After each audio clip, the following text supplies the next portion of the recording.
Hey, everybody, and welcome to this week's episode of the Trend Report podcast. I'm glad you're here today.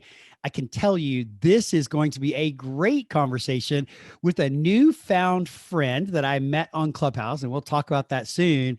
I'd like to welcome Stacy Sherman with Doing CX Right to the show. Hey, Stacy, how are you? I'm great, thank you. Well, it's really good to see you face to face. So many times when we're hanging out with each other, it's voice to voice. So it's nice to see you face to face. So, Stacy, please introduce yourself to my audience and to our listeners and tell them who you are and what you do. Yes, so I am Stacy Sherman. I am leading customer experience and employee engagement at a global corporation, Schindler Elevator Corporation, by day. And I am the founder and doing CX Right by night, which entails a whole lot of passion projects. But basically, I am really focused and passionate about doing customer experience right. And there's so much that means, but it's a way to differentiate brands. So, you've said it a couple of times. You've used the acronym CX and then the term customer experience. So, what is it? What does it really mean? Customer experience or CX? Yes. So I'll tell you what it means and I'll tell you what it doesn't mean Ooh. because people do confuse what this means. So, what it means is it's a very disciplined approach. It's a framework. I like to call it my heart and science framework to understand the way customers think and feel about a brand across an entire journey. So, how they learn about products and services, how they buy is an experience. How do they get set up and use, pay their bill, and get help when they need it? It's all these micro moments and interactions with brands. And so when you bring it all together holistically, that's customer experience. And there's measurement and actions that come from that. When I said before, and what it's not customer service. Those words are not interchangeable. And customer service is essential. You have to get that right, but it's only one part of the customer journey. Okay. So I really appreciate how eloquently you answered that question, right? And micro moments of how a customer experiences your brand throughout their entire journey with your brand, whether that's purchasing or engagement on social media or engagement on your website or engagement with your customer service team or your sales team or your support team, whatever it is, it's that customer's journey and how they experience your brand. So this has become a little bit of a buzzword in the most recent couple of years, right? Why is it all of a sudden this becomes so important? Because people are not buying just based on price. They're Wait, not. sorry, time out, time out. Say that again for the people in the back, okay? Say it louder. People, you and I and everyone we know, do not buy just on price alone. Yeah, that's beautiful. And it's an experience we buy. Think about it. Why do I know myself? I spend triple the price for a cup of coffee at Starbucks than I would if I chose to go to McDonald's. Mhm. It's an experience before I even walk in the door. Yeah, and it's like the experience is so ingrained. It's an expectation that you know exactly what you're going to get. You know you're going to get a quality product from Starbucks, but you know what the experience is going to be like. You know your name is typically going to be written on the cup. It may have a smiley face or something else to go along with it. So you know what to expect. And when you don't experience that, then because you know the expectation, then all of a sudden you actually feel differently about the brand when something goes wrong when you're getting your coffee at Starbucks, right? Yes, there is an expectation. Same with Disney and Hmm. many brands we know, Apple, etc. But here's the game changer. The game changer is when there's wow moments, things Mm. you don't expect. And I'd like to share an example. Yes, please. So there's my favorite store. I don't know if it's near you, Trader Joe's. Oh, yeah, we have Trader Joe's in Texas. Yes. Okay. I love that store for about, I don't know, 30 reasons. One, when I talked about wow moments and unexpected experiences that make you love a brand, not about price. Mhm. So last week, I was doing my normal shopping there, and all the wonderful things that I expect happened.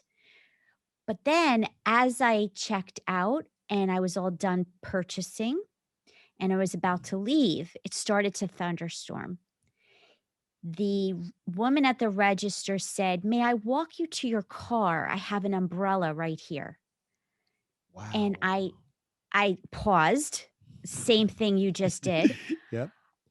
I was I was truly I was amazed at such kindness, even though it I mean, that's humanizing business, as I like Yes. to say, Mhm.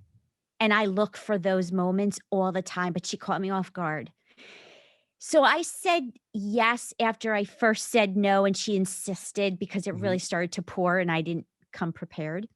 She walked me into my car. She stood there with the umbrella, kept me dry as I put everything in the trunk, and nice conversation on the way. And then we said goodbye. And I just stood there in the rain instead of getting in my car after all that, just amazed, like Mhm. how kind that was. And so she represented Trader Joe's. She's the brand in Mhm. that moment. And that's also something that you'll never forget, that experience, right? And it's just another reason that you'll keep going back to Trader Joe's. And though I'm not a CX expert by any means, but what you just described is that customer experience created brand loyalty, and that Brand loyalty, go ahead. yes. Sorry, and think about it. We're talking about this right now. We're talking about the brand, not only loyalty for me, but also referrals, Mhm. endorsements. Sure, absolutely. 'Cause everybody listening to this is going to, next time they go to a Trader Joe's, they're going to think about the experience that you had because they heard you say it, right? Yes. And so that's why I want everyone listening to recognize that customer experience is in your control. Oh, okay. So this is awesome because I want to talk about this because I think there are so many businesses out there that do not, A, they don't understand customer experience, and B, they're not controlling it. They're not really dictating the narrative of what's heard about a brand, or what people are saying about it because they're not actively talking about their brand or what they do. They're talking about their products and the price of their products and maybe the features of their products, but they're not really holistically talking about this. And so when you think about a company that does not have a strategy, because what you're saying, this should be a strategy, what would you tell them as to how to get started in developing a customer experience strategy? Easy. You create a customer journey map. You walk in the customer's shoes from the beginning to end. So, literally, you first bring people within your small team or big team, whatever size company you are. Mhm. And it could be partners, right? If you're an entrepreneur, you certainly have partners or freelancers, people that have help. You bring people together and you map out and design how would the customer learn. So what's your marketing? Where are you going to be? How are they going to become aware? How are they going to buy? Is it e-commerce? Is there a store?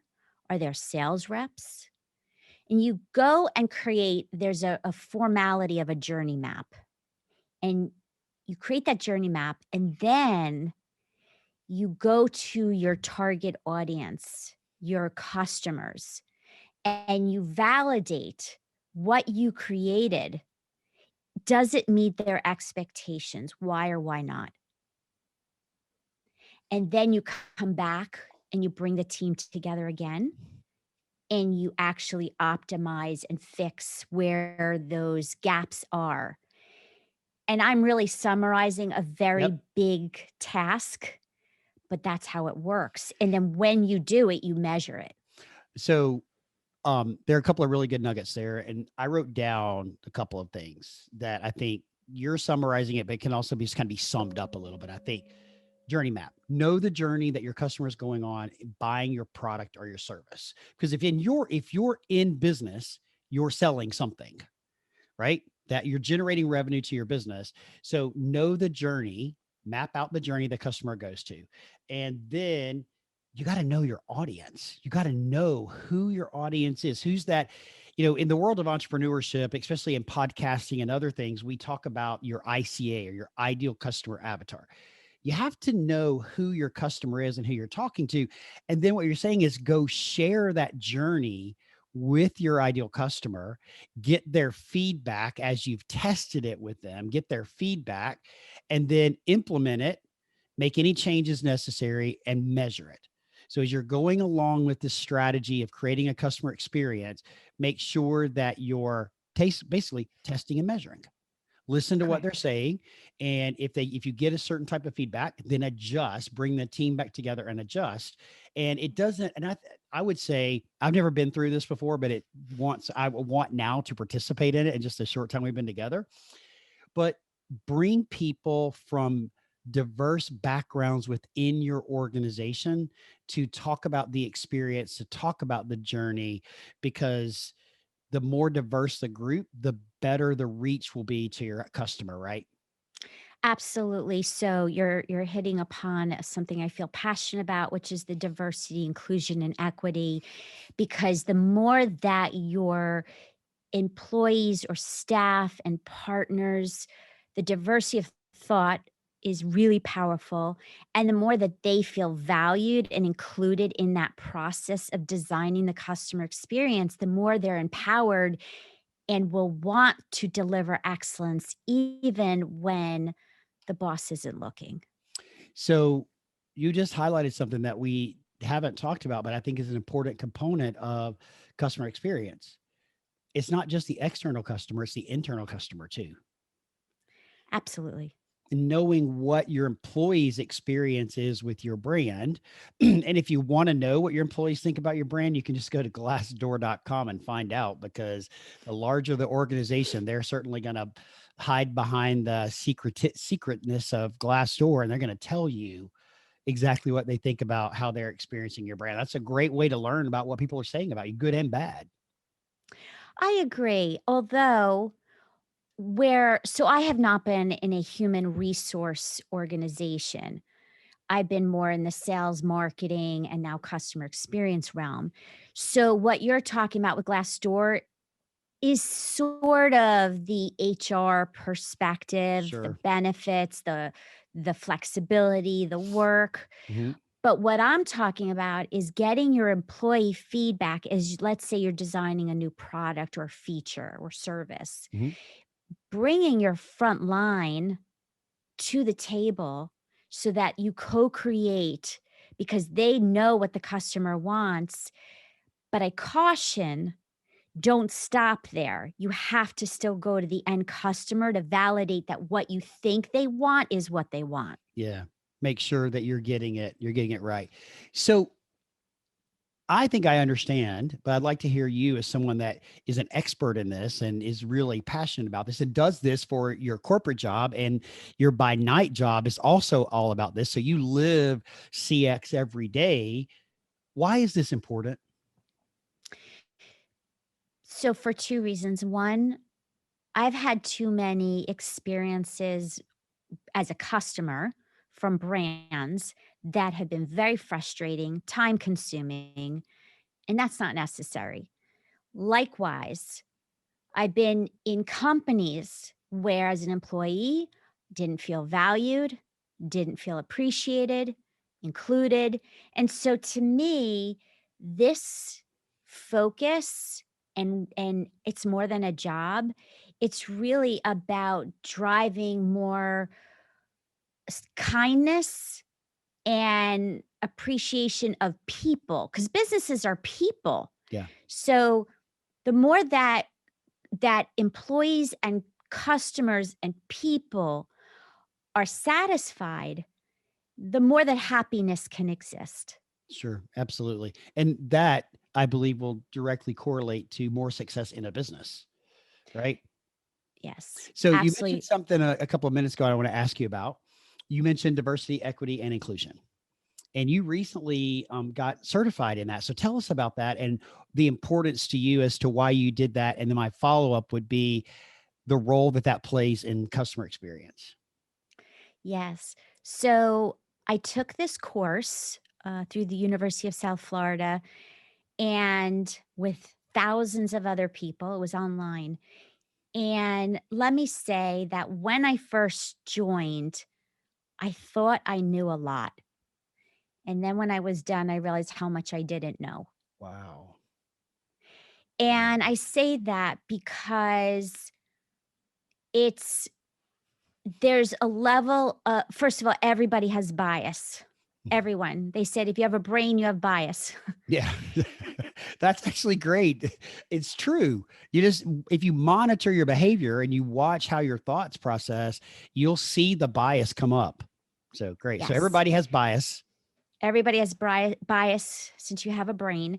And how do you become it trained me how to become more aware, and you need that because when you interact with people and build connections as a leader, as colleagues, as serving customers, right? And as a human in society, Mhm. that the more you're aware and the more that you understand about that we're all people, regardless of culture and your beliefs with religion and your skin color and male, female, like it's going to take a village and it's going to take a movement for change to happen. But every day, small actions make a difference. What does it have to do with customer experience? The answer is a lot, because if you hire the right employees and you have the right leaders who really appreciate the employees, and when they feel happy and satisfied, they pay it forward and the customers see it and feel it. Yeah, absolutely. And so the way I would describe this is if everybody sitting at the table looks like you, then you've got the wrong people sitting at the table because your customers don't look like you. Your customers are made up of a diverse group of people, whether that's race or sex or religious belief or political belief. So if that's the customer base you're serving, and it is, then why don't you have those same types of people sitting around the table helping to make decisions, our brand strategies, our customer experience strategies, bringing them into the conversation, because it's going to help your business succeed more by bringing more diverse conversations to the table. Because the person that maybe wouldn't normally get a seat at the table that now has a seat at the table may come up with a game changing idea to catapult your business to the next level. And you have to embrace that. Yes, absolutely. It makes human sense and business sense, Yeah. and it's been proven. So that's what I did. I learned all these case studies and examples of what great looks like and Mm. what happens when it's not from a business perspective, never mind, a human perspective. Sure, absolutely. So, I think one of the things that we miss, especially in the office furniture world, because, my listeners are either manufacturers, distributors, or independent representatives or sales reps for the office furniture industry. And you actually have a connection to our industry, don't you?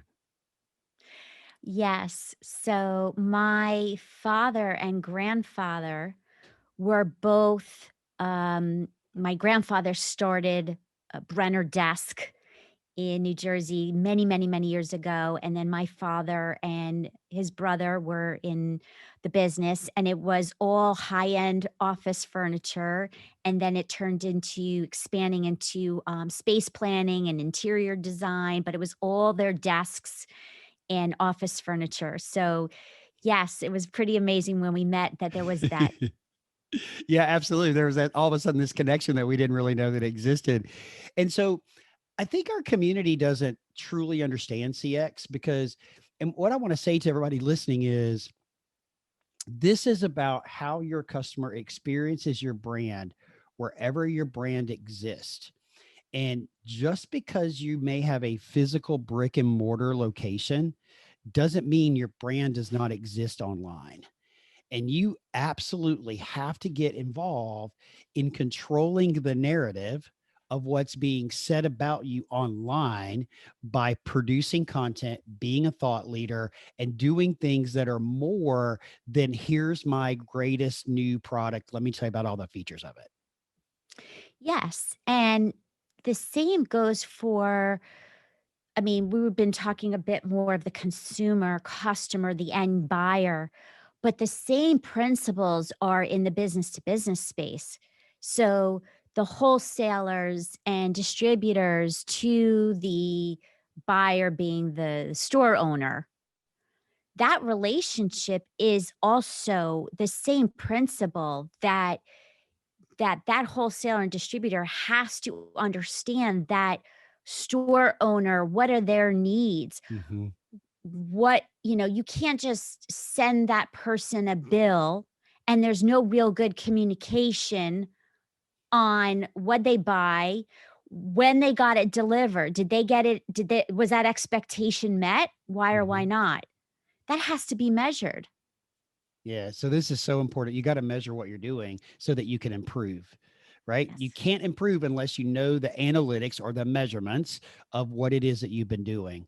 So, Stacy, let's talk for a minute about Clubhouse because we met on Clubhouse, and whether Stacy realizes it or not, she's had a huge impact on me because every time I go into a location and I have a bad experience, whether it's a retail store, online, or whatever it is, every time it's bad, I'm thinking I need to refer these people to Stacy because they need to understand customer experience because you talk so much about it, especially in Clubhouse. I've learned a lot about it. Even listening to you Mm, for the last 30 minutes or so, I've learned a lot more about it. So, how yeah. are you finding Clubhouse? So, how do you like it? Yes, so it's been a journey. In the beginning, I was a kid in a candy store. Yeah, me too. We ate a lot of candy, didn't we? We ate a lot of candy. I spent so much time there. I think my husband was going to disown me at one point. But then I started to get smarter and know the best rooms to be in and where the authenticity is and where my peeps are. Yep. um, so I got smarter with my time. I also had to turn off the notifications because it was such a disruptor. Yes. Oh my Uh, gosh, the notifications are off the rails. it got too much, and then I started to have a little bit of fear of missing out, right? And it's psychologically had this weird Mhm. thing, but while it's been in the stage, and I think it's still this way, but it's changing and I feel it where it wasn't in the beginning a monetization place, Yep. and I feel it's inching that way. Mhm. It's starting to lose its appeal to me. Okay. I know that we're all there for time and value and getting value, not just giving value, but it's gotta be, I don't know, you'll never hear me coming in and saying, "Hire me as your coach, your business mentor of customer experience and da blah, blah, blah." I'm not gonna do that. I'm going to speak like this, and if people find what I have to say of interest, they'll come to my website and learn and connect. Absolutely. Absolutely. I feel exactly the same way about that. You know, I you've got to find your people, you got to find your community. And it's not hard to do. And once you find them, hang out with them on a regular basis. And you and I hang out with the same group of people. We start early in the morning, Monday through Friday, in the podcast morning chat. It's usually about 5:30 my time, about 6:30 your time. You and I are typically always up on stage. And what an Yeah. amazing community that Real Talk Podcasting has built there. I agree. It really is, because they're authentic Mhm. and because they keep it real, and you feel like when you're there, you feel like they do really care. Oh, And absolutely. and And a it's lot not of just rooms. there, though. It's not just Yeah. there. It's also the offline part of it and the engagement that's happening offline. So I'll give you a couple examples. If you're watching on YouTube, you see I have these headsets on. That's because I'm recording in a hotel room. But I didn't know what to buy. I asked RTP. We call them RTP. I asked RTP, got my head. They told me what to get. They sent me a message, or Pedro sent me a message, go buy these. We chatted back and forth, went and got them. They were on sale. That was great. And Stacy has got a wish list item for me that she got this week that also was recommended in the room with her new fancy mic. What's it? Shure Yeah. 4700. Is that right? Now you're getting technical on me, but yeah, That's great. I know it's Sure. I can't tell you more than that. So if my wife is listening, that's a Father's Day gift. Hint, Yeah. hint, if she's listening, or my kids are listening, which they're probably not. So I'll have to hint about it a different way. But that's just a Yes, great example. it is, and that was actually my Mother's Day gift. So, as I put on my social media, many moms get flowers. I got my Shure mic, and I'm so excited. That's great. Well, the other thing that, I mean, so I'm traveling for 10 days. I'm kind of on a road show. If you've been listening to me, you know I'm on the spring break spring. Let me say that again. The Spring Break Roadshow. Now, this episode is running after it's been all completed and everything, but yesterday, so today's Saturday, Friday, I popped into the room, but I couldn't get online. I couldn't go up onto the stage. Amanda had pinged me. Amanda's one of the hosts, pinged me to come up, but I couldn't come up. So I just stayed in the room listening. So later that day, I got the sweetest voice message from her on Instagram, wishing me a great trip, how much she missed having me up on stage. And that's what I mean by finding your people. The people inside Real Talk Podcasting for me is one of the reasons I keep coming back every day, Monday through Friday, to Clubhouse at 5:30 in the morning. So, you're talking about a customer experience and not even realizing it. Thank you for that. That is so spot on. So, think about that. Anybody in business can follow up with a phone call and say to somebody, "How are you doing? Are you good? Thinking of you." For me, in business, a lot of times we have certain parts not available and a customer's waiting. What do? You pick up the phone and say, "I Mhm. haven't forgotten about you. I still am working on your order." Yep. But you pick up the phone. So what you just described is an experience that makes you keep coming back, and this is what business needs to do as well. So that's like a truth bomb you just dropped right there. I didn't even realize I'm talking about that because I'm talking about a person, right? I'm specifically referencing Amanda Sharp. So I'm talking specifically about Amanda, but what she's done is created an experience for me with Real Talk Podcasting, who she's representing, that keeps me coming back at 5:30 in the morning to hang out with some pretty amazing people. Yes, and now she's not quote unquote selling. Correct. However, I want you to think about, and listeners here, that I'm going to say a very bold statement. Please do. Selling, traditional selling is dead. Okay. Keep going. Relationship making is in, and it's real, and that's how it happens. Now, I love this. Okay. And we don't have time to talk about this for like, yeah, because we could talk about this for at least another hour. Okay. But relationship making is in, traditional selling is dead. Okay. I appreciate that. But you have to start making the relationship, and it starts someplace. In so many cases, your customer's experience with you and making a relationship with you starts online. Yeah, but if you could take it to a connection, Mhm. if you can take it where you humanize it. Look, Right. technology is amazing. Technology is speeding up the way we do everything, but it can't replace the human element. Yeah, I totally agree with that. You know, I'm what I talk to people about this all the time is, and I've said it a couple of times here, you have to know what people are saying about you online.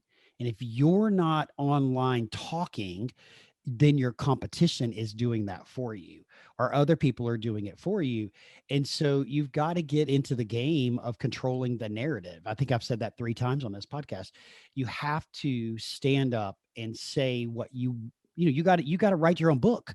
You can't let the book be written for you.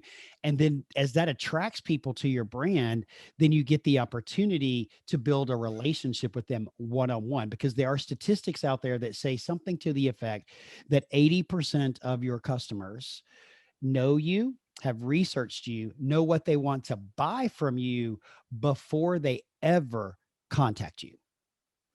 Yes, and with that, on social media and ratings and review sites, they're looking at how the company responds from a customer service standpoint. Mhm. Yeah. So it's so important not to you have to pay attention to the noise and voices out there and respond and be very careful how you respond because customers and non-customers are watching. Yeah, I mean, I don't do this. I have done this a couple of times. Let me rephrase that. I have done this a couple of times, but Twitter is an amazing place for people to say how crappy you are and what a bad job that you're doing. I mean, I even remember, I don't remember exactly the scenario, but I tweeted American Airlines about something, and I forget what it was. That was a couple of years ago, and they responded. Right when you tagged them, they responded. And so, to your point about you need to respond to what people are saying. Yes, and here's the beauty of CX when you really are intentional about it, that customers are more forgiving even when mistakes happen if Yeah. you really apply the CX principles. Mhm. So, so Stacy, this is an amazing conversation. And I really wish we could talk about this for another hour, but everybody would start dropping off on me. So we won't do that, guys. I promise. But what my takeaway from this, and I hope my listeners take away from this, is if you don't have a CX strategy, build one.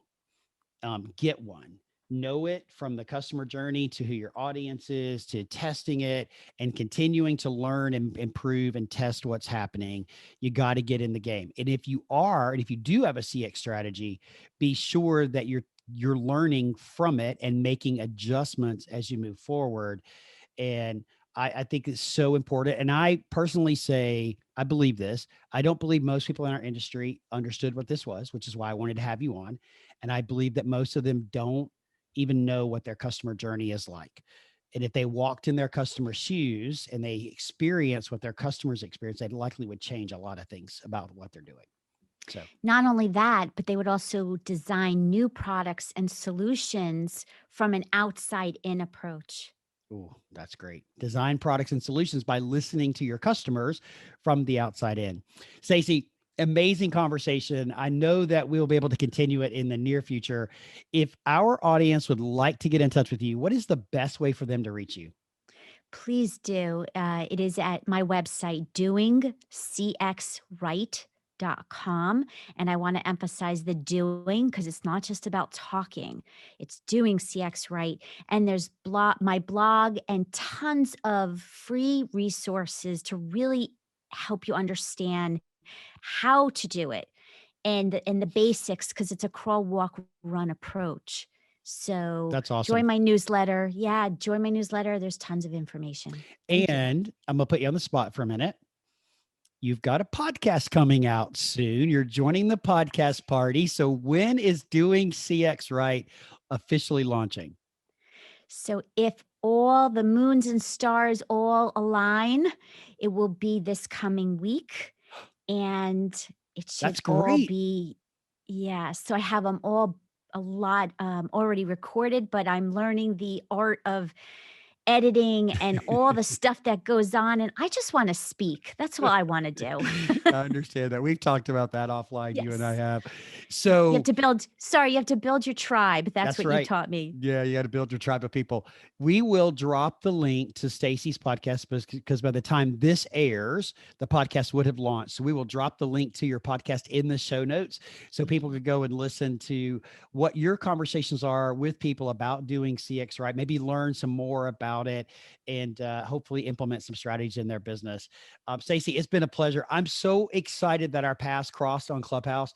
and that we've had the opportunity to connect offline. And now you're here as a guest with me. So I'm super excited about it. And thanks again for being here today.